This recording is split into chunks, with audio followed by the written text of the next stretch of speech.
My name is Amanda. I was 25 when my sister got arrested with me, and our parents bailed her out but left me behind. It started with what was supposed to be just another birthday dinner. Rachel had just turned 23, and she'd picked this trendy seafood spot downtown, the kind with valet parking and cocktails that cost more than my weekly groceries. I didn't even want to go. We hadn't been close in years, and the only reason I said yes was because my mom insisted. She looks up to you, she'd said. Be the bigger sister. So I showed up. I wore the blue dress Rachel used to steal from my closet. I even bought her a little silver bracelet I couldn't really afford. And for a while, I let myself believe we were normal, laughing over shrimp skewers, sharing stories from college. I tried not to notice how Rachel drank too fast, how her boyfriend kept checking his phone, how mom and dad still acted like every word out of her mouth was scripture and mine was just background noise. It was after dinner when everything unraveled. We walked outside into the cool night air. Rachel and her boyfriend veered off toward valet. I went to grab my purse from the hostess stand where I'd accidentally left it. Then the sirens came. I remember the blue and red lights flashing against the glass windows. The sudden commotion, someone shouting, an officer blocking my path. Ma'am, step back. I thought it was a mistake. Maybe a drunk driver in the parking lot. Maybe someone inside had caused trouble. Then I saw Rachel, face pale, hands raised, and the cuffs sliding onto her wrists. I froze. Another officer turned to me, asked my name. I gave it without thinking.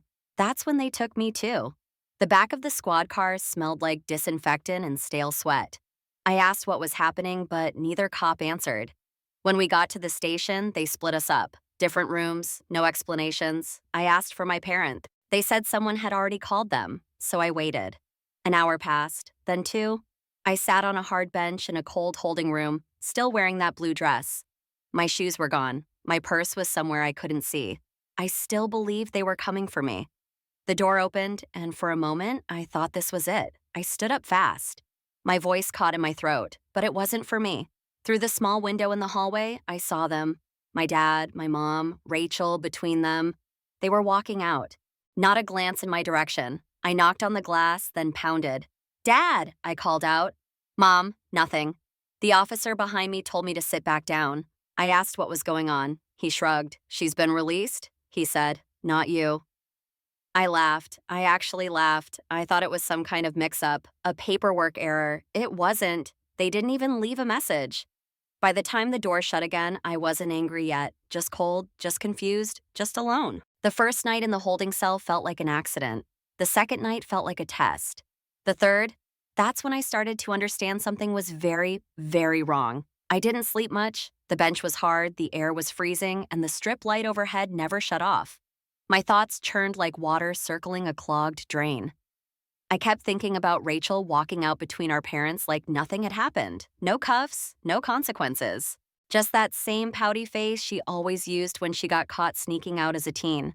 I must have hit the buzzer for the officer a dozen times that first night. Can I call my parents again? Do they leave a message? Has anyone come by?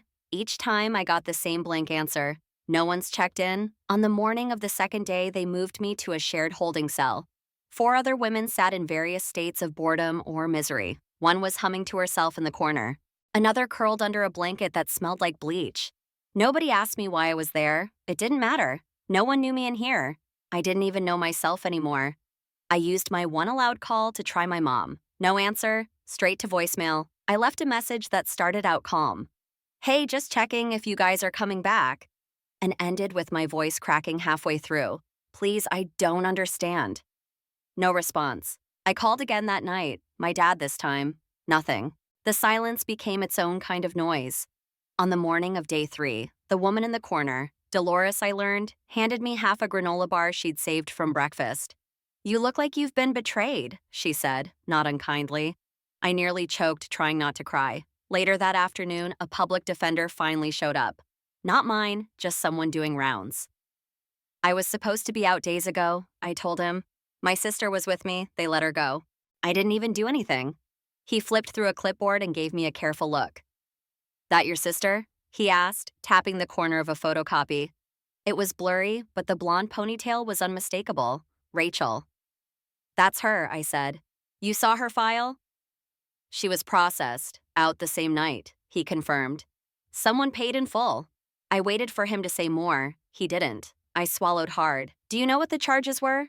He glanced down, then shook his head. Not my case. But I'll flag your file. Someone should have followed up by now. He left. I sat back on the bench. The room felt smaller than before. That night, the air vent above the toilet started rattling like a dying animal. I curled into myself and tried not to scream. My throat was raw from silence. My head throbbed from questions. Why hadn't anyone come? Why wasn't Rachel answering? Where were my parents? The next morning, I asked the guard if I could see the intake forms.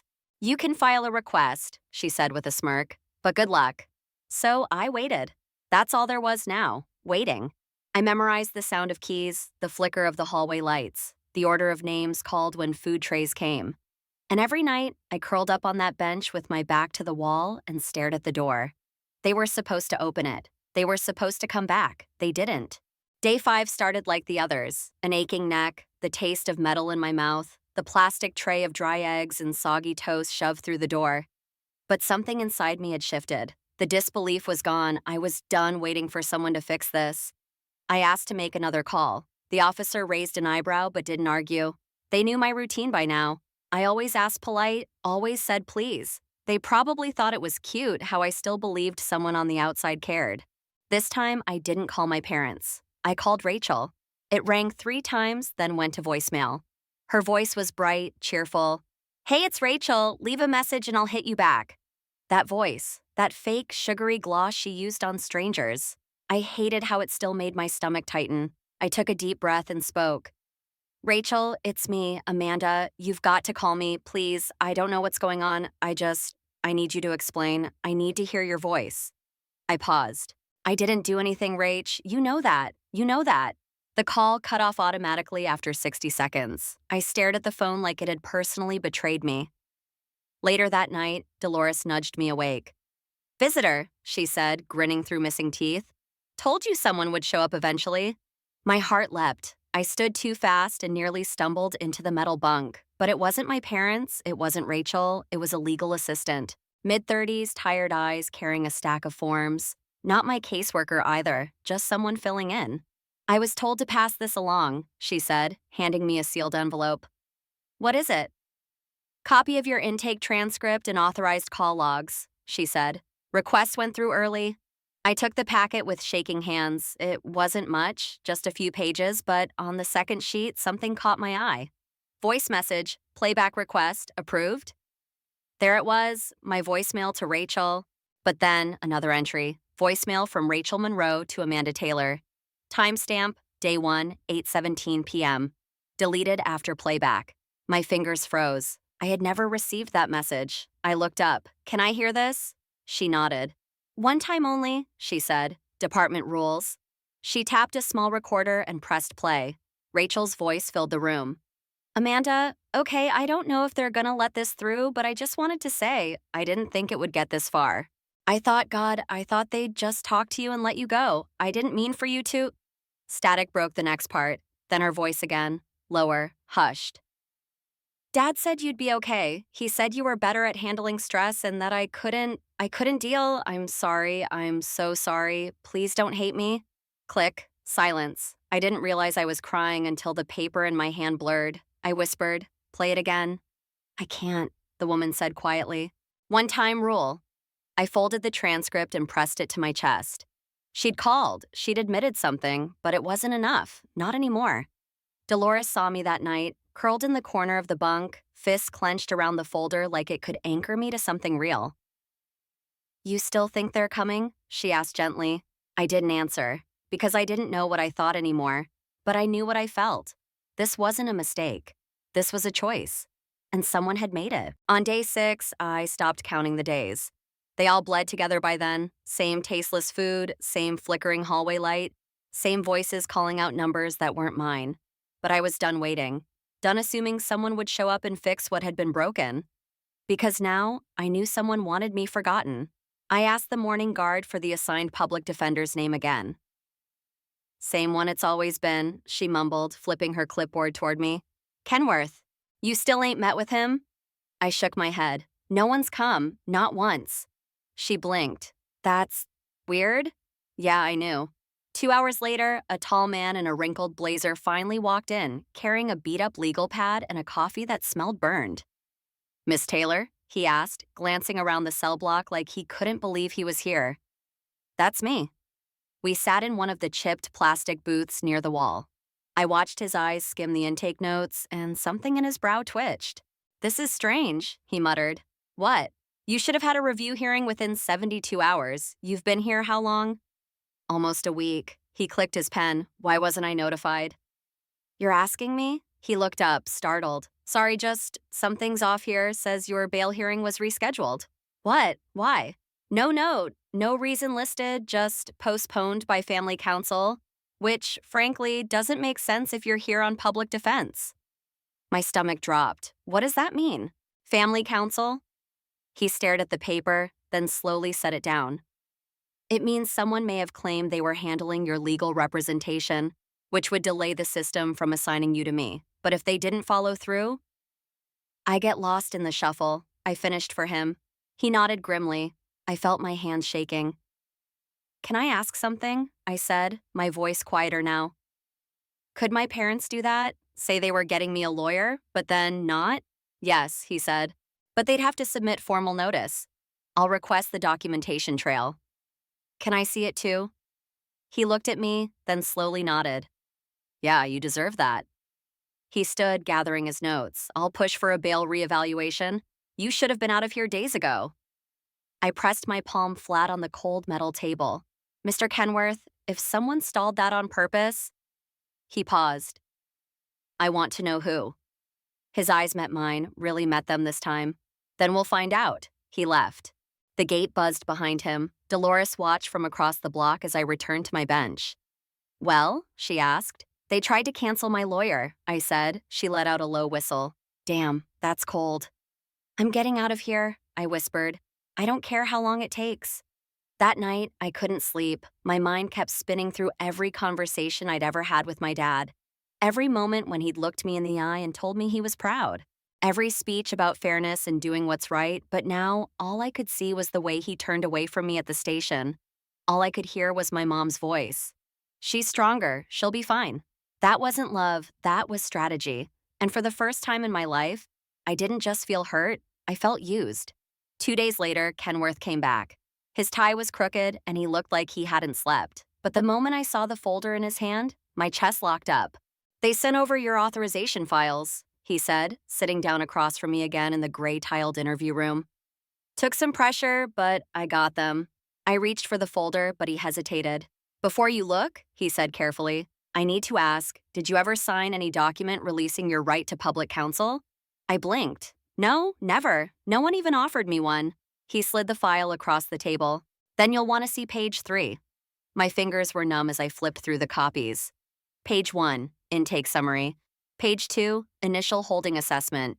Page 3, authorization of private legal counsel, signed by Amanda Taylor. Except it wasn't my signature. It looked similar. Same slanted loops, same nervous curve on the T. But I knew every swirl of my name. This one was too perfect, too practiced. "This isn't mine," I whispered. "I didn't think so," Kenworth said. "But the system accepted it." I stared at the bottom of the page. There beneath my name was a secondary contact field. It was marked as Legal Family Liaison. The name beside it made my throat burn. Patricia Taylor, my mother. She had submitted this. She had claimed I was getting private representation. She had signed me out of my rights, then done nothing. I dropped the folder and sat back, breath caught between a sob and a scream. "She blocked me," I said. "She didn't just walk away. She made sure no one else could help me either." Kenworth's voice was calm but grim. "Technically, it's legal if the subject doesn't object, but given that you never saw it." I couldn't object. I didn't know. He nodded. "I'll flag it. This qualifies as procedural interference. I'm escalating it. We're filing for immediate reassessment." My fists clenched, not out of panic, out of purpose. "I want a copy of that page," I said. "The signature. Everything." "You'll have it." We didn't speak for a moment. Somewhere outside, a metal cart rolled by. A woman coughed in the far cell block. My body sat frozen, but inside, something was cracking wide open.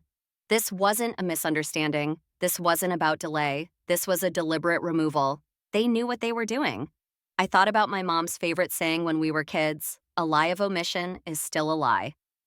How many of those had she told in her life? Kenworth left with the file. I folded the copy of the signature into my jumpsuit pocket like it was the last shred of my identity. That night, I didn't cry. I sat on my bunk, staring at the blank wall, and planned. They wanted me quiet. They thought I'd give up, but they forgot who raised me. I learned survival from them. Now I was going to use it. The courtroom smelled like dust and old paper. Cold. Lifeless. They brought me in through the back entrance, hands shackled in front, an officer gripping my elbow like I was capable of flight. For a moment, I wondered if the judge would look at me and see the truth, or if I'd just be another case number on a crowded docket. But I didn't care about him. I cared about who might be sitting behind me. The bail reassessment had been granted in less than 36 hours after Kenworth filed the escalation. That meant someone upstairs had noticed and didn't like what they saw. Good. I kept my eyes forward as they led me to the table. Defendant Amanda Taylor, present, Kenworth announced. The judge glanced over his glasses. Request for immediate bail hearing due to procedural concerns. Ms. Taylor, do you understand why you're here? Yes, Your Honor, I said, my voice steady. Finally. He raised an eyebrow but said nothing. Kenworth stood, delivering everything like a hammer wrapped in silk. Signature discrepancies, delayed assignment, failure to inform the defendant of counsel rights. He even pulled up the copy of the forged authorization and slid it into evidence. I didn't look at it again. I didn't need to because I could feel her in the room, even before I turned around. I waited until the judge leaned back in his chair, murmuring something to the clerk. That's when I finally twisted slightly in my seat. Back row, corner seat, mom, hair perfect, blazer stiff, sitting like she hadn't just orchestrated a silent execution of her own child's legal rights. She didn't smile, didn't nod, just sat there, and next to her, empty chair. No dad, no Rachel, just her. The judge called for a 5-minute recess. Kenworth leaned down. Want to speak to her? I shook my head once. No, let her wait like I waited. He nodded. When we resumed, the judge cleared his throat. Given the inconsistencies in process and lack of prior record, I see no legal reason for Ms. Taylor to remain in holding. Kenworth stood, requesting immediate supervised release pending further review. Granted, you'll be processed within the hour. He banged the gavel. That was it, 91 days. Cold food, cold walls, no voice, no choice. And in 60 seconds, it was over. Except it wasn't. As I was being let out, I slowed near the exit, turned toward the back row, met her eyes. My mother stood. I didn't stop walking, but I looked her full in the face. I got out without you, I said quietly. She flinched. Not much, but enough. I kept moving. By the time the doors shut behind me, I felt lighter than I had in 3 months. Not free, not yet, but close. Close enough to fight back. The air outside felt wrong. Too open, too bright.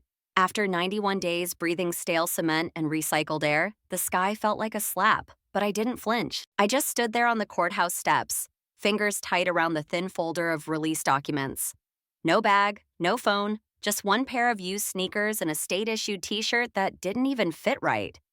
Kenworth offered me a ride. I said no. I needed to walk. Needed the ache in my legs to remind me I was out. Not free, just out. The city buzzed around me like it had never noticed I was gone. People were drinking overpriced coffee, typing on laptops, laughing into phones. Nobody knew I had vanished. Nobody cared. Until I reached the corner cafe near downtown. I'd worked there once. College summers. My name was still on a staff plaque inside, last I remembered. I ducked into the alley beside it, hoping the Wi-Fi still reached. The barista behind the counter didn't recognize me when I waved through the window. Good. I pulled out the prepaid phone Kenworth had given me and connected. 5 minutes later, I was in. I opened Rachel's social page first. Top photo, her on a beach, sun-drunk smile, drink in hand. Caption, needed a reset after the family chaos, grateful for the break. I scrolled. There was no mention of me. No hint. Just a parade of poolside parties, concert selfies, brunches. But the comments told another story. Hope your sister's okay now. You handled everything so gracefully, Rach. People always blame the wrong sibling. Sma. I clicked deeper. Then I found it. An old post from 2 months back. Just a black square. No photo, no location. The caption said, "We don't choose the tragedies that hit our family. We can only hope for peace and healing."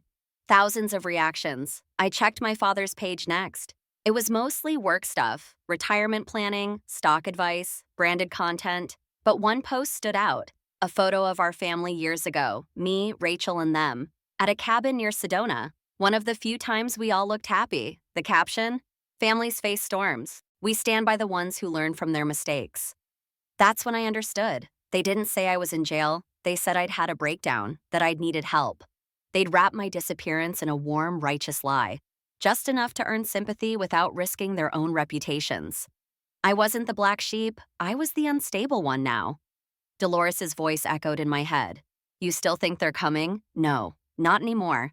I opened the last tab, an alumni forum from my old college. My name had been quietly removed from the guest speaker lineup 3 months ago, replaced by a blank.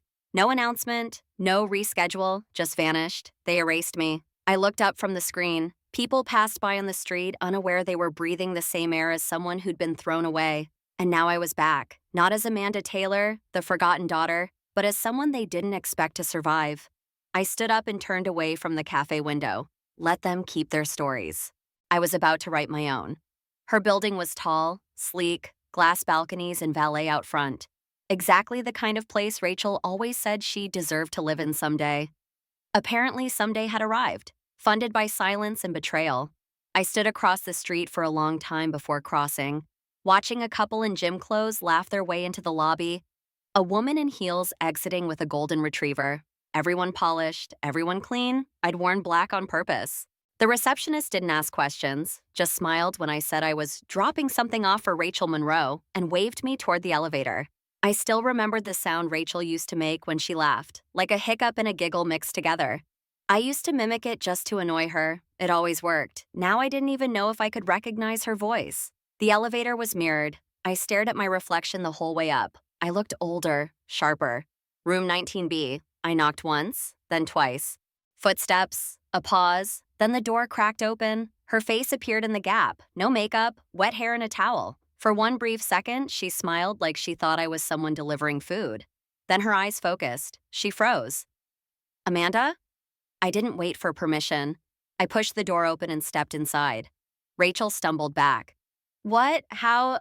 "I got out," I said simply. She didn't answer. Her apartment was stunning. Floor-to-ceiling windows, throw blankets, orchids on the table. The scent of eucalyptus drifted from somewhere in the hallway. Every part of it whispered comfort, safety. "I need to talk to you," I said. Rachel didn't move. "You can't just show up here." "I was in jail," I snapped, "for 3 months, and you didn't say a word." She winced. "I didn't know what to do." "You didn't call, you didn't write, you didn't tell the police what happened."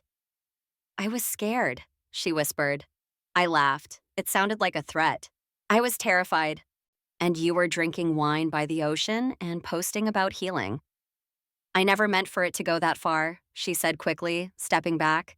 "Dad said he told me not to. He said it would ruin both of us if I talked." "So you let it ruin me alone," she swallowed. "You're stronger, Amanda. You've always been the one who endures." I stared at her like she was a painting hung upside down. "I almost didn't get out." Rachel's hands trembled. "I was going to come forward." "When?" "After my trial." She sat on the arm of the couch. "I didn't ask for this." "No," I said. "You just benefited from it." Silence fell between us, heavy, sour. Then I asked the question I had been holding in my chest like poison. "Was it your idea to fake the lawyer form?" Her eyes widened. "I didn't sign anything," she said too fast. "I didn't touch that." I watched her, waited. Her gaze dropped to the floor.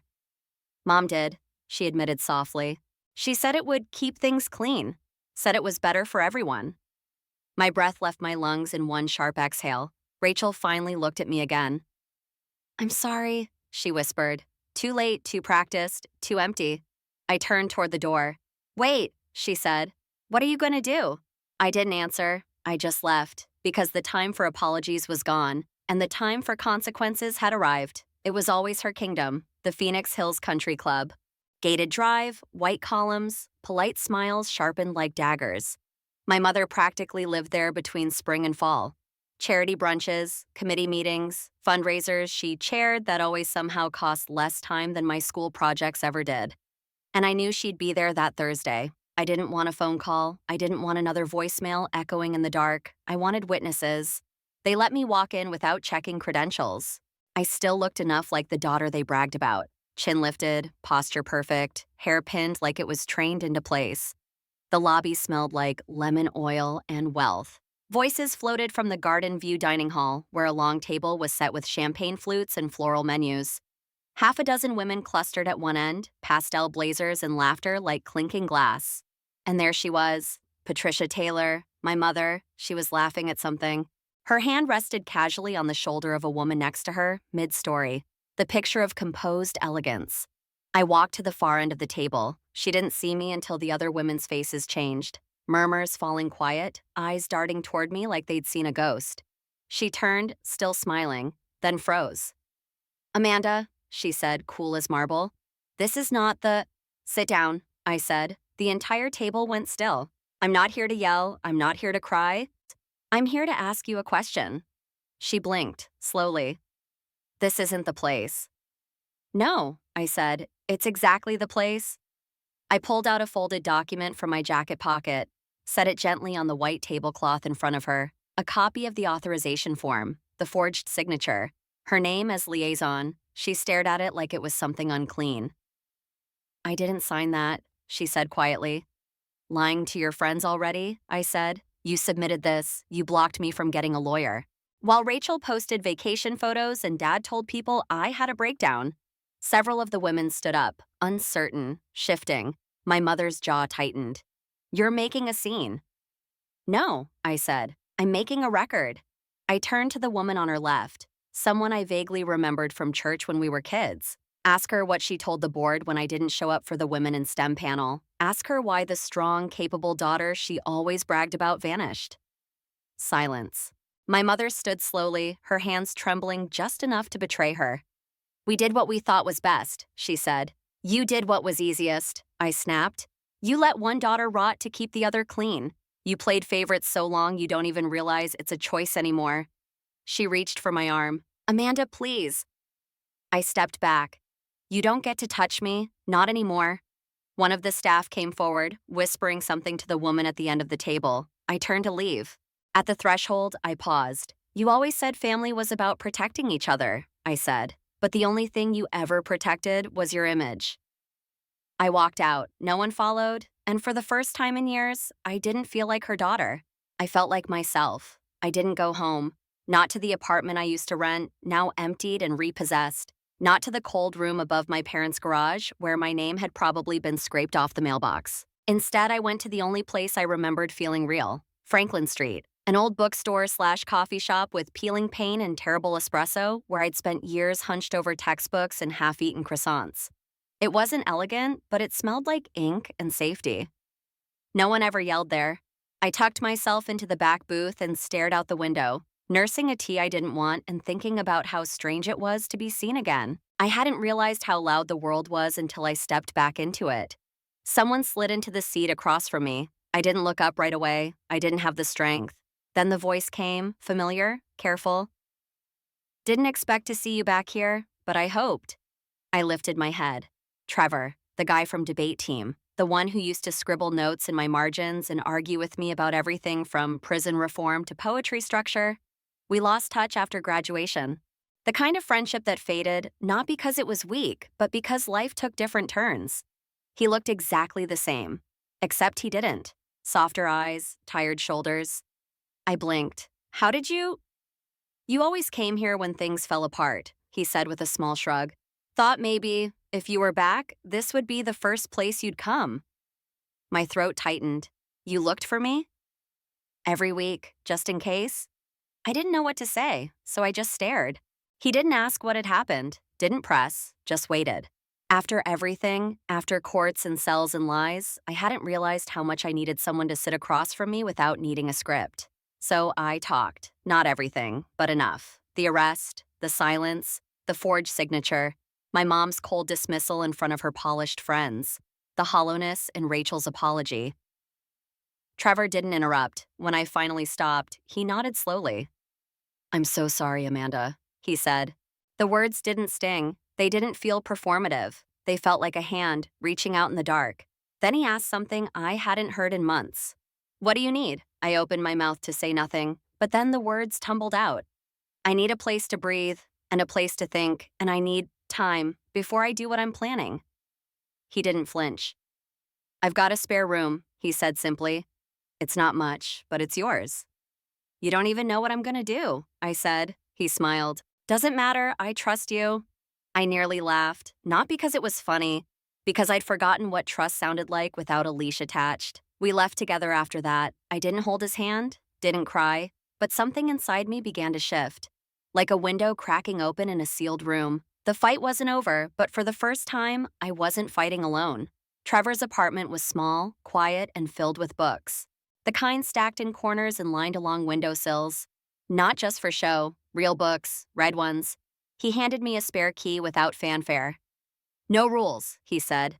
Just knock if you need something. He gave me space. I didn't waste it. For 3 days, I barely slept. I spent the mornings walking, head down, hoodie up, through parks, libraries, even grocery stores I'd once taken for granted. Places where I could exist without being explained.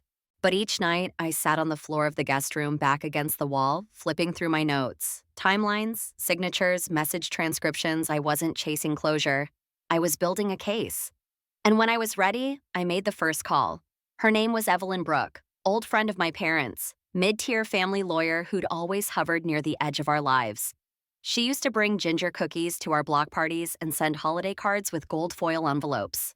I remembered once, as a teenager, overhearing her say to my mom, "You're too careful, Patty. You can cover things without burying them." At the time, I hadn't understood. Now, I did. She answered after 2 rings.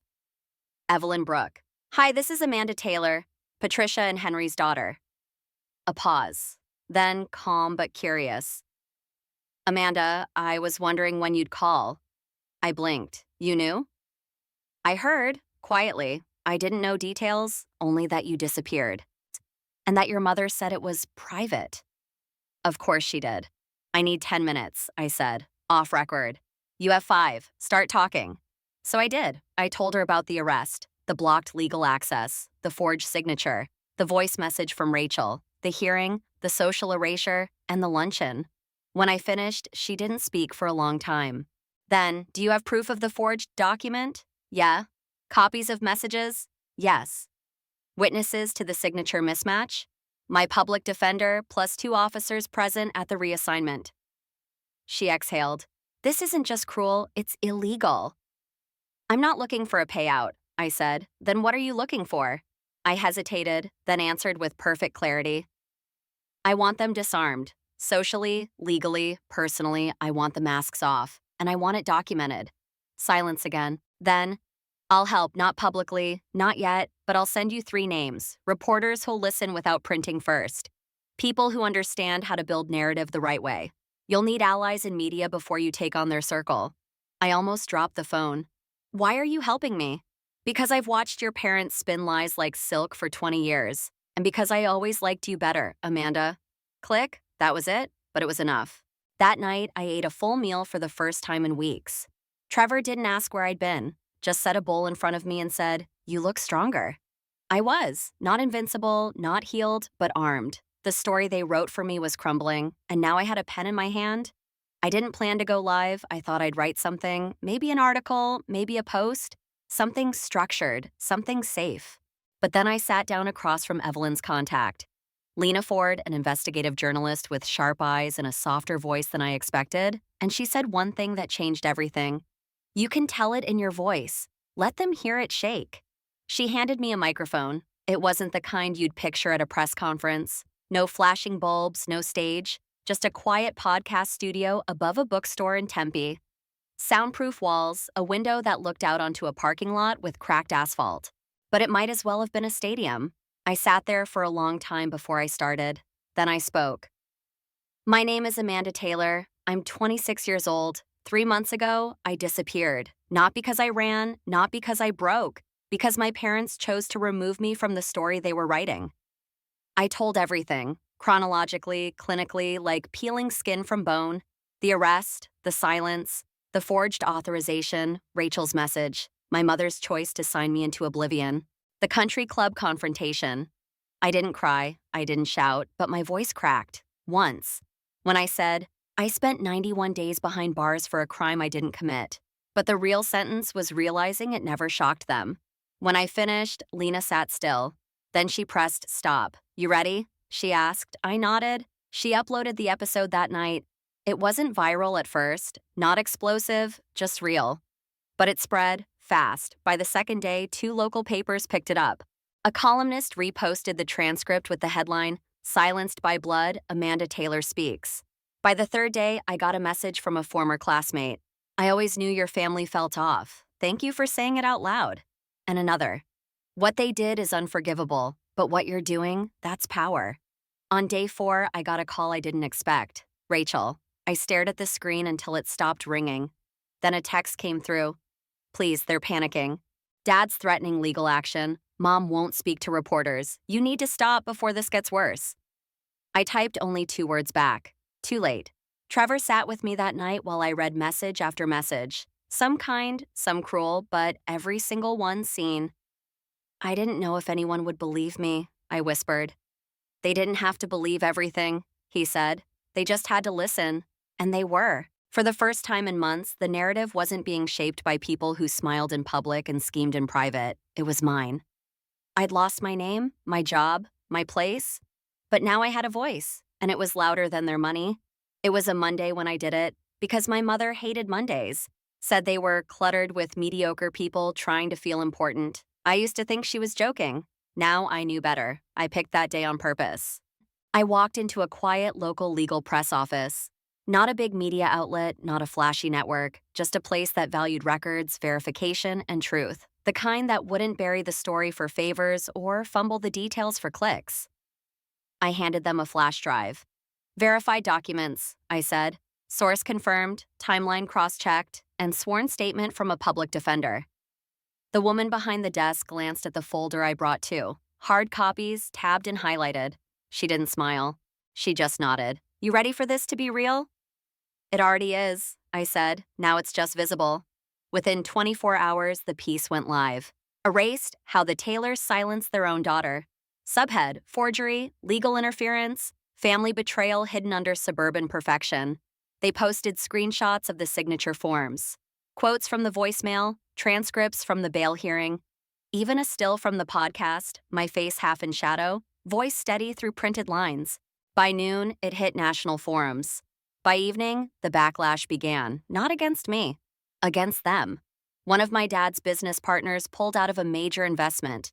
A foundation board, my mother's pride, released a statement about reviewing member integrity. Even Rachel started scrubbing her socials. But I wasn't watching for gossip. I was watching for proof that people understood. And then came the message that told me everything had shifted. It was from a young woman. I didn't know her name. She didn't offer it, just a short paragraph. My family did something similar, not jail, but silence. When I saw your interview, I cried. Not because I pitied you, but because you didn't stay quiet. And now I won't either. That was it. No hashtags, no drama, just a chain reaction beginning. Trevor watched me read it and said, You're not just clearing your name, you're clearing a path. But it wasn't finished yet, because there was one thing left to do, the part they'd never expect. I walked into the courthouse alone, same one that swallowed me months ago. I requested a hearing, not to sue, not to press charges, but to file a formal motion to seal my arrest record and attach a public statement for release. Why? Because this wasn't just about punishment, it was about memory. I didn't want future employers, future neighbors, or future friends seeing my name and thinking, oh, that girl who got arrested. I wanted them to think, oh, the one who came back and spoke.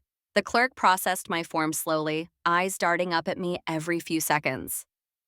Miss Taylor, she asked at the end, just curious, what do you want people to remember from all this? I met her gaze head on. That silence isn't the same as strength, I said. But breaking it, that is. Then I turned, walked out, back into the sun. I saved him for last, not out of fear, not even anger, but because I didn't know what would happen when I saw him, and I needed to be strong enough to withstand it. He wasn't the one who forged the document. He hadn't posted cryptic captions or sent me any pretense of apology. No, my father had taken the purest route of betrayal. He said nothing. While my life burned, he stood beside the match holder and turned away. I found him on the golf course. Not a metaphor, literally. He played every Thursday morning with the same three men, all executives or retirees from the same financial circles. I used to bring him water bottles when I was 10. He used to pat my head and call me his shadow. Now I waited by the ninth hole. He didn't notice me at first, just lined up his swing, shoulders taut with perfect practiced grace. Then he looked up, saw me, and froze. His club dropped an inch. He walked toward me without a word, visor low over his eyes. The other men watched from a distance but didn't approach. He stopped a few feet away. "Amanda," he said quietly. I didn't let him dictate the tone. "I don't want your apology," I said. He blinked. "Then why are you here?" "To give you something you never gave me," I replied. "The truth." He stayed still. I continued. "I was locked in a cell while you took Rachel on vacation. I was denied a lawyer because Mom claimed I had one. You watched that happen. You knew I didn't sign that form." He looked down at the grass. "Say it," I said. Still, he was silent. "You always used to say silence was neutral, that refusing to take sides was about keeping peace. But now I know what it really is." He finally met my eyes. Silence is permission. I thought he'd argue. Instead, he nodded. Once. "I didn't stop it," he said. "And you never will," I answered. "Because you need things clean, manageable. You think love is something quiet and conditional." I didn't know how to help. "You didn't try." The wind rustled. A golf cart buzzed faintly in the distance. He looked away. "Your mother, she was convinced you'd get over it." I stepped closer. "I won't, and I'm not asking you to change." He looked confused. I leaned in just enough so only he could hear. "I'm asking you to remember this moment. Because next time someone asks you where your daughter went, you'll have to tell the truth." I turned and walked away. I didn't expect him to call after me. He didn't, because in the end, my father wasn't the villain of the story. He was just the man who let the villains speak louder than him. 6 months later, I bought a plant. It sounds small, insignificant maybe, but I hadn't owned anything alive since before the cell door slammed behind me that first night. It was a little fern in a mismatched ceramic pot, leaves soft, unruly, fragile and stubborn all at once. I set it by the window in the studio apartment I rented under my own name. First lease I'd signed in 2 years. No cosigner, no family reference, just me, a modest credit line, and a reputation rebuilt from the ashes. I wasn't rich, I wasn't famous, I didn't want either. But I was free. The day the judge approved my record ceiling, I didn't tell anyone. I just sat on a bench outside the courthouse and let the sun hit my face. Not as a survivor, not as a headline, just as Amanda. People still whispered sometimes about my parents, the fallout, the stories. My mother withdrew from every board. My father retired early for health reasons.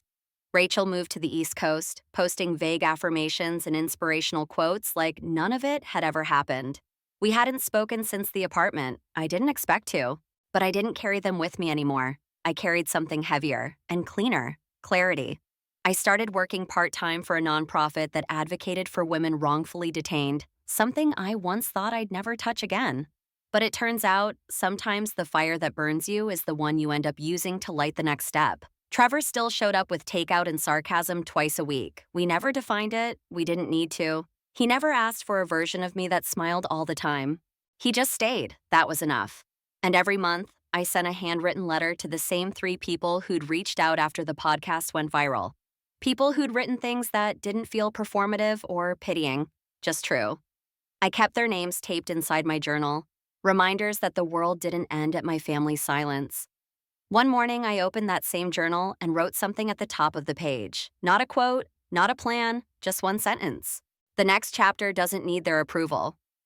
That was the day I started writing again. Essays, articles, eventually a book. Not about revenge, about resilience. About what happens when you stop begging the people who hurt you to understand and start building something they can't touch. I didn't win, because this was never a game. But I endured, and I lived, and I told the truth, not for them. For me. Because if there's one thing I know now, it's this. They may have stolen my voice once, but I'm the one who gets the last word.